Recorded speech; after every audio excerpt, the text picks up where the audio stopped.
Marilah berdoa.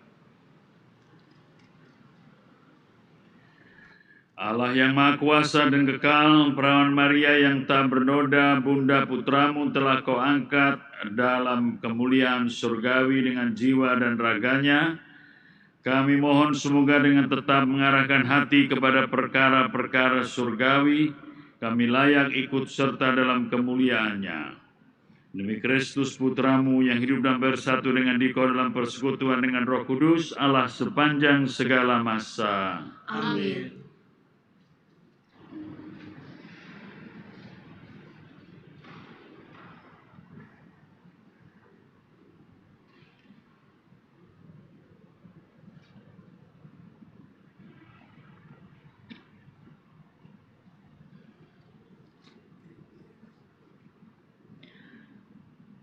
Bacaan dari Kitab Wahyu.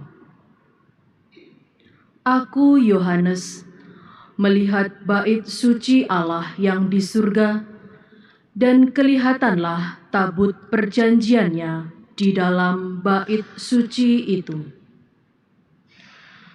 Lalu tampaklah suatu tanda besar di langit. Seorang perempuan berselubungkan matahari dengan bulan di bawah kakinya, dan sebuah mahkota dari 12 bintang di atas kepalanya. Ia sedang mengandung. Dalam keluhan dan penderitaan hendak melahirkan, ia berteriak kesakitan. Maka tampaklah suatu tanda lain di langit.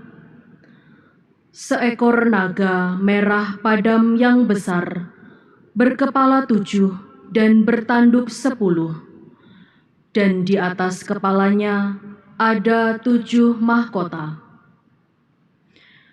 Ekornya menyapu sepertiga dari bintang-bintang di langit dan melemparkannya ke atas bumi. Naga itu berdiri di hadapan perempuan yang hendak melahirkan itu untuk menelan anaknya, segera sesudah perempuan itu melahirkannya. Dan perempuan itu melahirkan seorang anak laki-laki yang akan menggembalakan semua bangsa dengan gada besi. Tetapi tiba-tiba anak itu direnggut dan dibawa lari kepada Allah dan ke hadapan tahtanya. Lalu perempuan itu lari ke padang gurun. Di sana Allah telah menyediakan suatu tempat baginya. Kemudian aku mendengar suara yang nyaring di surga. Sekarang telah tiba keselamatan, kuasa, dan pemerintahan Allah kita. Sekarang telah tiba kekuasaan Dia yang diurapi Allah. Sebab para pendakwa yang siang malam mendakwa saudara-saudara kita di hadapan Allah telah dilemparkan ke bawah. Demikianlah sabda Tuhan. Syukur kepada Allah.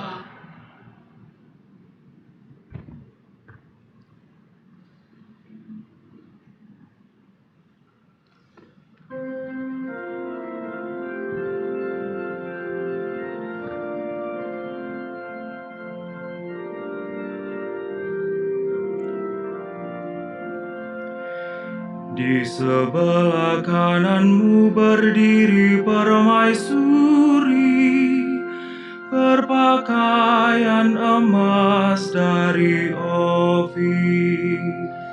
Di sebelah kananmu berdiri permaisuri, berpakaian emas dari Ofir. Dengarlah hai putri, lihatlah dan sendengkanlah telingamu.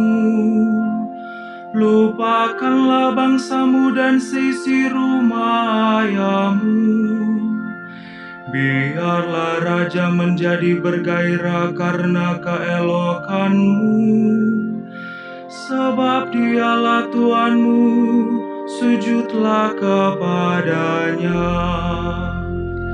Di sebelah kanan-Mu berdiri permaisuri, berpakaian remas dari Ofir.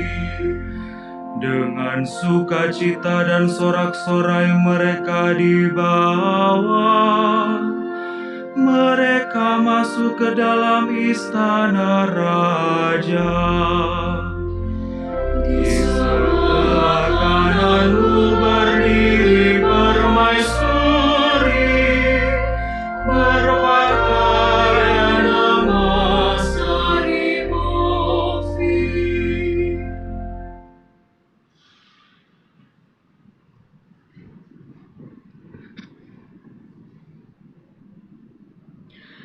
Bacaan dari surat pertama Rasul Paulus kepada jemaat di Korintus. Saudara-saudara, Kristus telah dibangkitkan dari antara orang mati sebagai yang sulung dari orang-orang yang telah meninggal. Sebab sama seperti maut datang karena satu orang manusia, demikian juga kebangkitan orang mati datang karena satu orang manusia. Karena sama seperti semua orang mati dalam persekutuan dengan Adam, demikian pula semua orang akan dihidupkan kembali dalam persekutuan dengan Kristus. Tetapi tiap-tiap orang menurut urutannya. Kristus sebagai buah sulung, sesudah itu mereka yang menjadi miliknya pada waktu kedatangannya. Kemudian tibalah kesudahan, yaitu bila mana Kristus menyerahkan kerajaan kepada Allah Bapa, sesudah Ia membinasakan segala pemerintahan, kekuasaan, dan kekuatan. Karena Kristus harus memegang pemerintahan sebagai Raja, sampai Allah meletakkan semua musuhnya di bawah kakinya.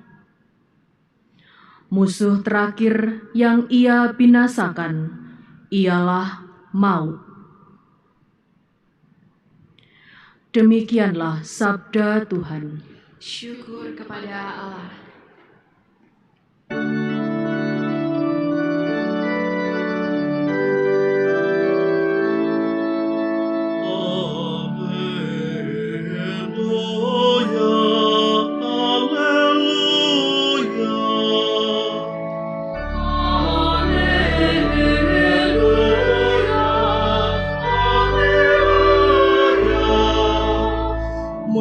Diangkat ke surga, para malaikat bersuka cita. Haleluya, haleluya. Tuhan bersamamu. Dan bersama rohmu. Inilah Injil Yesus Kristus menurut Lukas. Dimuliakanlah Tuhan. Beberapa waktu sesudah kedatangan malaikat Gabriel, bergegaslah Maria ke pegunungan menuju sebuah kota di wilayah Yehuda. Ia masuk ke rumah Zakaria dan memberi salam kepada Elisabet. Ketika Elisabet mendengar salam Maria, melonjaklah anak yang di dalam rahimnya, dan Elisabet pun penuh dengan Roh Kudus, lalu berseru dengan suara nyaring, "Diberkatilah engkau di antara semua wanita, dan diberkatilah buah rahimmu. Siapakah aku ini sebagai ibu Tuhanku datang mengunjungi aku?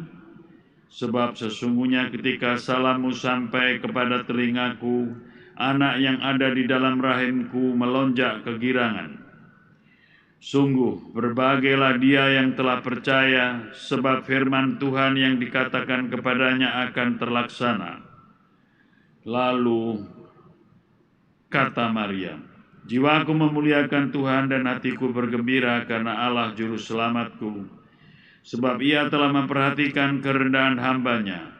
Sesungguhnya mulai sekarang segala keturunan akan menyebut aku berbahagia karena Yang Maha Kuasa telah melakukan perbuatan-perbuatan besar kepadaku, dan namanya adalah kudus. Rahmat-Nya turun-temurun atas orang yang takut akan Dia. Ia memperlihatkan kuasa-Nya dengan perbuatan tangan-Nya dan mencerai-beraikan orang yang congkak hatinya. Ia menurunkan orang-orang yang berkuasa dari takhta-Nya dan meninggikan orang-orang yang rendah. Ia melimpahkan segala yang baik kepada orang yang lapar dan menyuruh orang kaya pergi dengan tangan hampa. Ia menolong Israel hamba-Nya karena Ia mengingat rahmat-Nya seperti yang dijanjikannya kepada nenek moyang kita, kepada Abraham dan keturunannya untuk selama-lamanya. Kira-kira 3 bulan lamanya Maria tinggal bersama Elisabet lalu pulang ke rumahnya. Demikianlah Injil Tuhan. Terpujilah Kristus. Saudara-saudara yang terkasih, Gereja Katolik mempunyai 3 perayaan besar untuk Bunda Maria yang dalam bahasa Latin untuk mudah mengingatnya ialah Maria Immaculata, Maria dikandung tidak dengan noda, Maria Annunciata, Maria menerima kabar dari malaikat, kabar sukacita, Annunciata, dan Maria Assumpta, Maria diangkat ke surga jiwa raganya. Kita sering dikritik bahwa bersama dengan gereja Ortodoks, gereja Anglikan, gereja Timur, gereja Katolik terlalu memuliakan Maria dengan gelar-gelar yang demikian itu. Kalau kita mau menjawab gampang saja, ya suka-sukanya itu. Tapi kalau kita mau menjawab, memang Bunda Maria telah memberikan kepada kita teladan iman, teladan kasih, dan ia sebagai tipologi dari bagaimana beriman itu.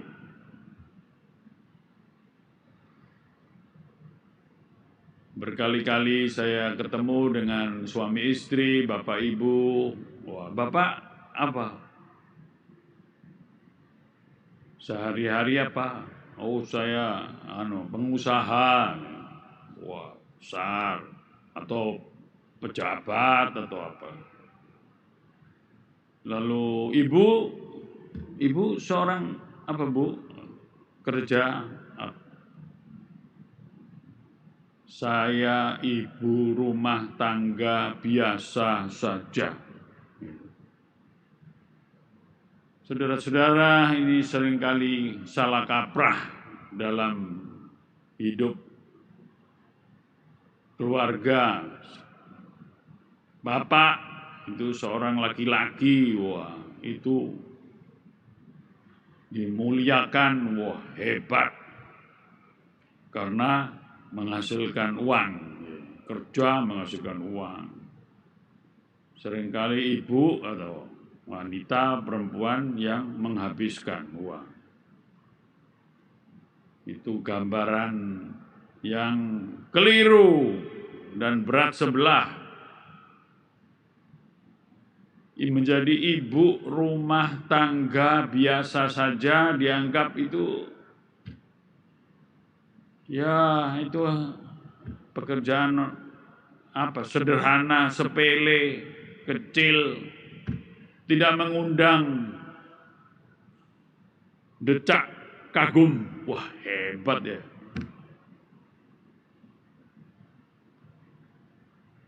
Hari ini gereja merayakan Bunda Maria, Maria Assumpta, diangkat ke surga jiwa raganya, dimuliakan sebagai satu manusia selain Yesus Kristus yang dimuliakan, diangkat ke surga jiwa raganya.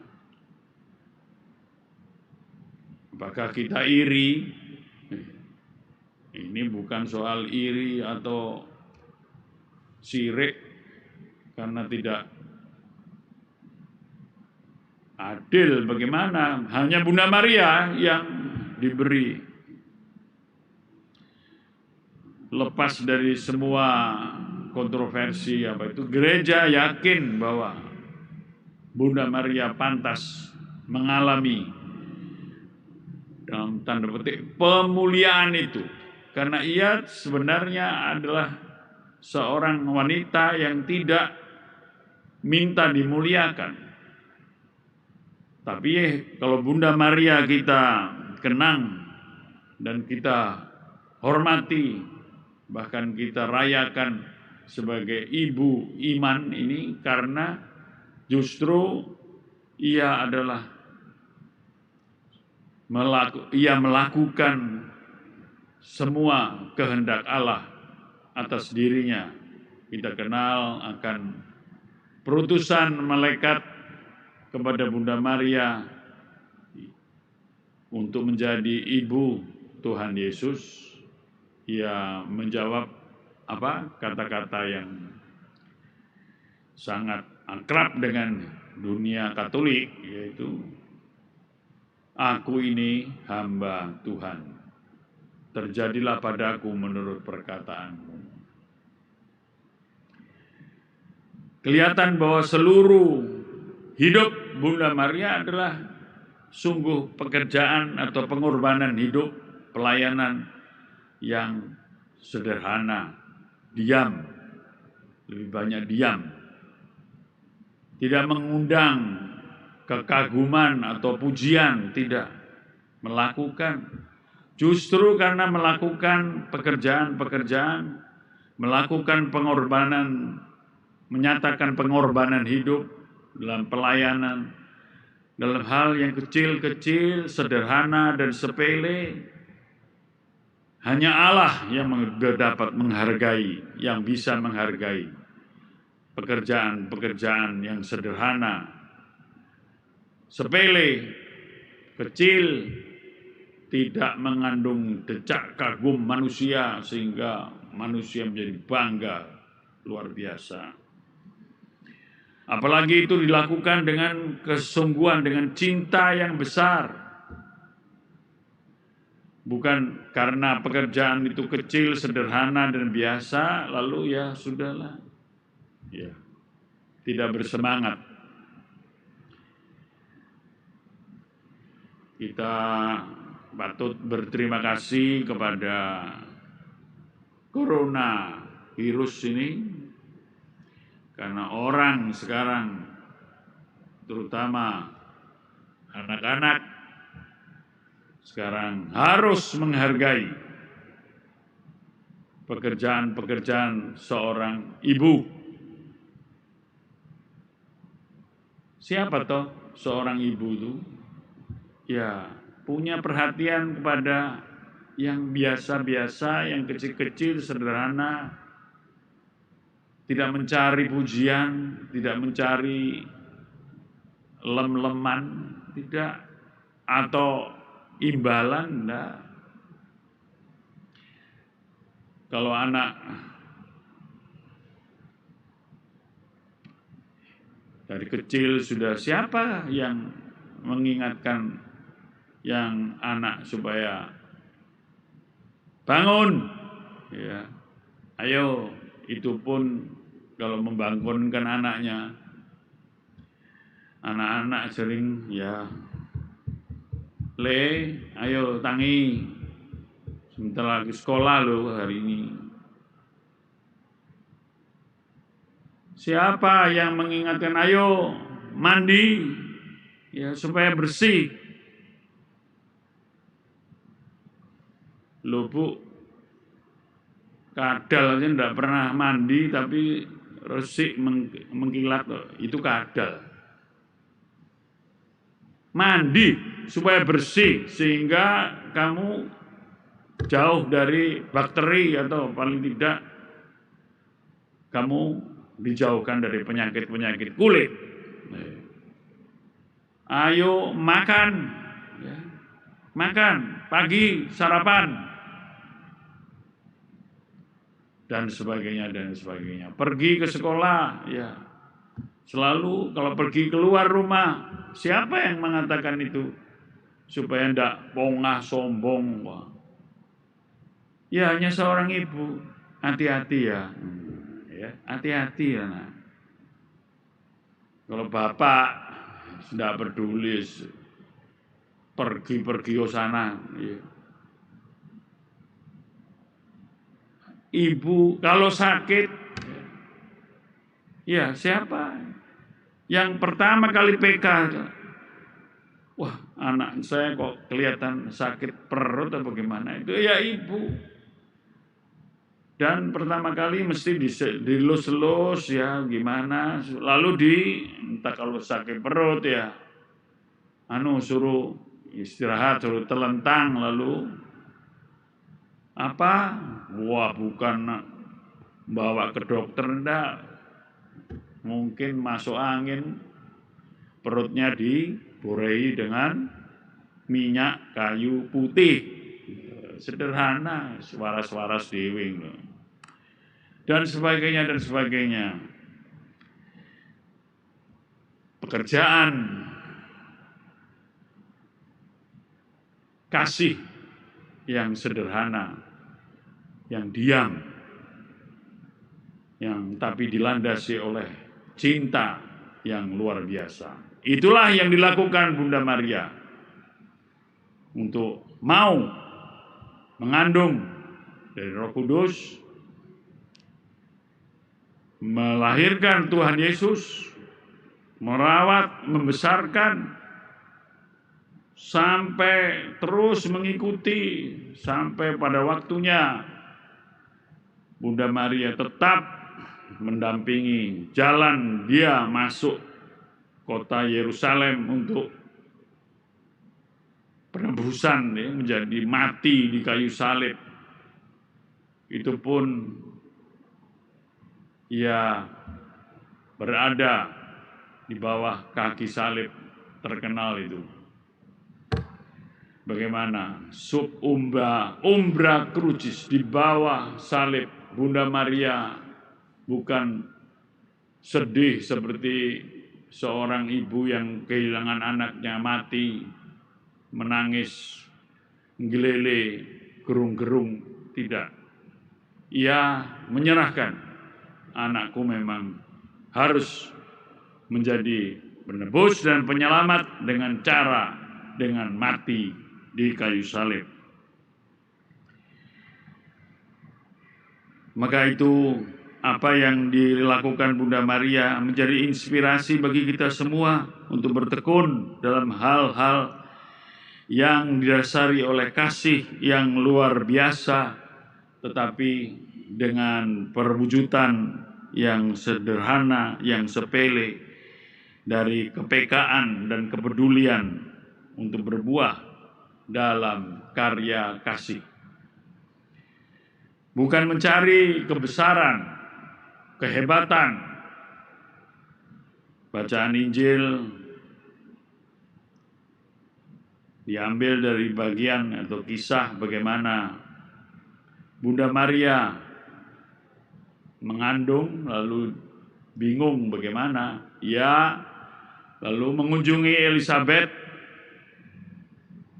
lalu Elizabeth yang mengandung Yohanes Pembaptis menyambut, diberkatilah engkau di antara semua wanita dan diberikan buah rahimmu. Ketika salammu sampai ke telingaku, anak yang ada di rahimku melonjak kegirangan. waktu mendengar salam itu dari Elizabeth, Maria, Bunda Maria bukan seperti, wah, anak yang kukandung ini memang lebih besar daripada yang kau kandung. Ya, wah, bangga, hebat-hebatan, tidak. Lalu ia berseru memang, ya, jiwaku memuliakan Tuhan dan hatiku bergembira karena Allah juru selamatku, sebab ia telah memperlihatkan kerendahan hambanya sesungguhnya. Mulai sekarang segala keturunan akan menyebut aku berbahagia. Selanjutnya Bunda Maria kita rayakan sebagai Bunda Maria yang diangkat ke surga jiwa raganya. Justru kita berbahagia karena mempunyai seorang Bunda Gereja yang sampai sekarang terus mohon kepada Bunda Maria agar ia menjadi seorang ibu supaya kita tahan, berani menderita. Ya, dalam masa pandemi COVID-19 ini, ya saya habis misa pagi selalu memohon kepada Bunda Maria, tolong Ibu, ya bagaimana supaya bukan Ibu Maria akan menyelesaikan ini dengan sesuatu yang luar biasa, lalu mengusir virus corona ini. Ya, Bunda Maria tidak buat mukjizat yang Yesus buat mukjizat, tapi Bunda Maria kalau buat mukjizat, tidak buat mukjizat, ia minta kepada Yesus. Makanya saya minta kepada Bunda Maria, tolong sampaikan kepada Tuhan Yesus lah. Bagaimana? Bukan pertama-tama dapat mengusir corona virus ini dan membinasakan sama sekali. Tapi supaya kami ini yang sekarang mengalami frustrasi ini berhati-hati dalam hidup, menghargai sungguh-sungguh yang biasa-biasa, bukan luar biasa. Menghargai apa yang sesungguhnya membuat kita sehat. Seringkali saya katakan kepada dalam satu pertemuan untuk melihat bagaimana soal trennya orang dengan wisata kuliner itu yang membuat hidup kita jadi tidak sehat. Seringkali saya tanya, ayo enak mana makan di rumah yang dimasak oleh ibu atau makan di restoran, terutama yang laki-laki. Bagaimana? Enak mana?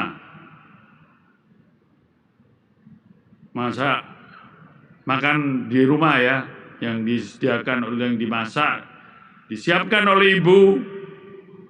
Kamu bilang enak, iya. Saya melihat wajah kebohongan. Kalau kita makan dari masakan ibu, itu bukan soal enaknya, tapi soal bersihnya, Bu, dan sehatnya. Karena ibu sengaja milih yang membuat anak-anak atau suaminya ini bersih. Kita tidak tahu kalau makan di restoran, bahan makanan tidak bersih, ya bahkan dicuci atau tidak pertama kali untuk makan. Tapi kalau seorang ibu memasak makanan untuk keluarga, karena ia harus milih bersih lalu sehat, dan itu bukan soal enak. Marilah kita bersama mau melakukan kehendak Allah dalam pekerjaan-pekerjaan kita sehari-hari, untuk bertekun seperti Bunda Maria, melaksanakan apa yang harus dilakukan sebagai hamba Tuhan yang memberikan yang terbaik dengan kasih yang luar biasa dari pekerjaan-pekerjaan kita yang biasa, kecil, sederhana, karena itulah yang menjamin kehidupan kita. Amin.